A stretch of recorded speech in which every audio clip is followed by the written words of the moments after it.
Ah, instant ramen, friend to starving students and broke individuals everywhere. A convenient and delicious source of cheap calories, it is the perfect meal for getting through exam season or stretching $1 until the next paycheck arrives. Available in a dizzying array of styles and flavors, instant ramen is enjoyed all around the world, with an estimated 290 million servings being consumed every single day. But while associated today with college dorms, business people on the go, or convenient late-night stacks, the origins of this noodly treat are surprisingly dark, going back to a time when Japan teetered on the brink of starvation. Ramen first appeared in Japan around the late 19th or early 20th century, being copied from similar noodle dishes introduced by Chinese immigrants. These noodles, however, were produced in the traditional manner and took considerable time to prepare. The instant noodles we know and love today, which are deep fried and require only minutes of immersion in boiling water to prepare, are a more recent invention, emerging in the wake of the Second World War. Unsurprisingly to anyone who has ever cracked a history book, the war was devastating for Japan. Surprise! With American firebombing raids destroying vast swaths of cities like Tokyo, Nagoya, and Osaka, among other better-known catastrophes. In the early period of American occupation, Japan suffered widespread food shortages, pushing many Japanese citizens to the brink of starvation. With strict rationing and prohibitions against selling street food in place, black markets for food popped up all across the country, mostly run by the Yakuza, the Japanese mafia. In response, the American occupying forces distributed large amounts of surplus wheat, encouraging citizens to use the flour to bake bread. But this distinctly Western solution to Japan's food crisis didn't sit well with one man who would go on to revolutionize the global food market. Momofuku Ando was born in 1910 on the island of Formosa, today Taiwan. After moving to Osaka, Japan in 1933, Ando pursued a number of business ventures, including a salt company named Nissin. According to his biography, immediately after the war, Ando was wandering through the ruins of Osaka when he came across a group of people shivering in the cold as they lined up for a bowl of black market ramen. Quote, the faces of the people who were slurping warm ramen looked happy. The Japanese really like noodles. Looking at the line in front of the stall, Ando got a feeling that there was a big demand hiding there. This sight had a profound impact on Ando, supposedly inspiring his famous motto, peace prevails when food suffices. However, Ando was confused by the government's policy of promoting bread production. During a chance encounter with Kunadaro Aramoto of the health ministry, he argued, with bread you need toppings or side dishes, but the Japanese are eating it only with tea. It is not good for their nutritional balance. In the East, there is a long tradition of eating noodles. Why not also promote noodles, which the Japanese already enjoy, as a flour-based food? In response to this criticism, Kunadaro supposedly replied,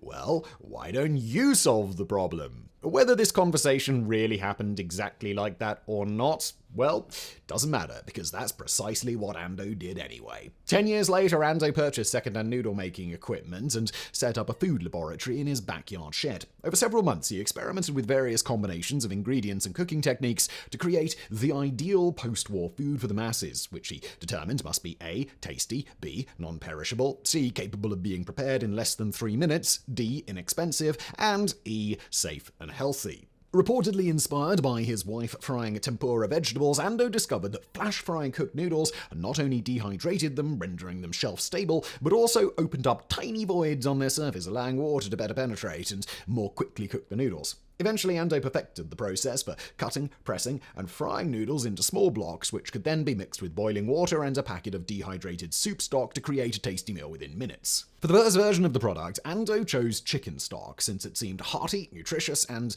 distinctly American. Ando's invention first hit the market on August 25th, 1958, under the brand name Chikin Ramen. Ironically, while today instant ramen is often one of the cheapest foods available, at the time it was considered something of a luxury item, with a single packet costing 35 yen, 6 times more than a bowl of fresh ramen. Consequently, sales were initially slow to take off. Thankfully, Ando proved himself a savvy businessman, and thanks to a series of clever marketing campaigns, sales of Nissin products skyrocketed, with the company selling 13 million packages in its first year. This number quickly grew to 200 million servings in 1963 and 3.5 billion in 1968, making instant ramen one of Japan's most ubiquitous and beloved foods almost overnight.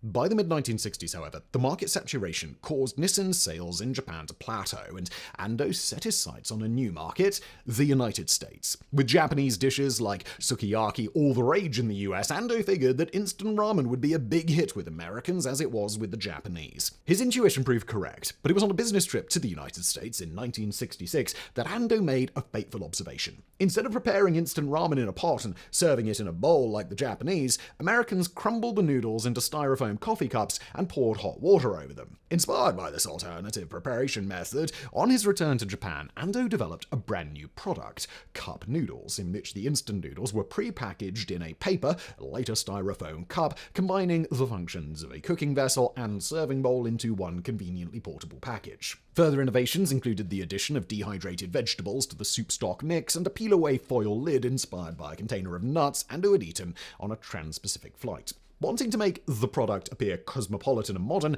Ando hired Otaka Takeshi, who created the logo for the 1970 Osaka World's Fair, to design the packaging, which featured large English words in bold psychedelic fonts and gold bands inspired by expensive dinner plates. Nissin Cup Noodles launched in 1971, and just like chicken noodles, they were initially seen as a pricey luxury item. Furthermore, their intended function clashed with Japanese culture, which saw eating while walking as rude. But, ever the savvy salesman, Ando decided to market cup noodles directly to Japan's novelty-minded youth, setting up public tasting events in Tokyo's fashionable Ginza shopping district. The most successful of these, held on November 21, 1971, succeeded in selling more than 20,000 noodle cups in only 4 hours. In a further stroke of genius, the event was held directly across from Japan's first McDonald's restaurant, helping to cement in the public's mind the association between cup noodles and Western cosmopolitanism. Building on this momentum, Nissin later introduced cup noodle vending machines, among the first of their kind in Japan, that automatically added water to the cups, making the product even more convenient for people on the go.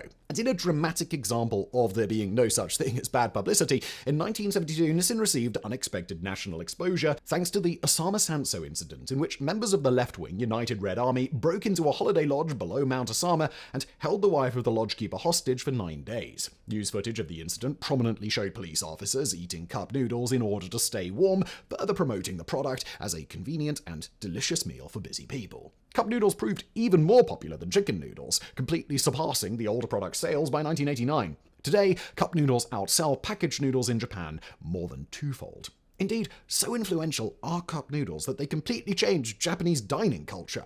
As the product is difficult to eat with chopsticks while walking, Ando decided to change the way people ate and packaged each cup with a small plastic fork. Like chicken noodles, cup noodles proved spectacularly popular in the US, the country that inspired their creation. Nissin opened its first overseas factory in Lancaster, Pennsylvania in 1973, and today Americans consume over 4.5 billion servings of instant ramen every year. Since its debut in 1958, instant ramen has spread to nearly every corner of the globe, with 103 billion servings being consumed annually. The largest single market is China, which consumes over 40 billion servings per year, followed by Indonesia at 12 billion, India at 6, Japan at 5.7, and Vietnam at 5.2. In a 2000 poll, Japan voted instant ramen the country's top invention of the 20th century, beating out traditional heavyweights like miniaturized electronics and Toyota cars. The secret to instant ramen's global appeal lies partly in its extreme adaptability, for it can be made in near limitless flavors and combined with local ingredients to suit nearly any palate. It can even be adapted to be eaten in outer space. In 2005, Nissin developed a special instant ramen package for Japanese astronaut Soichi Noguchi's mission aboard the Space Shuttle Discovery. Dubbed Space Ram, the meal combined a compressed ball of noodles with a special thickened broth that would not break up and float away in microgravity.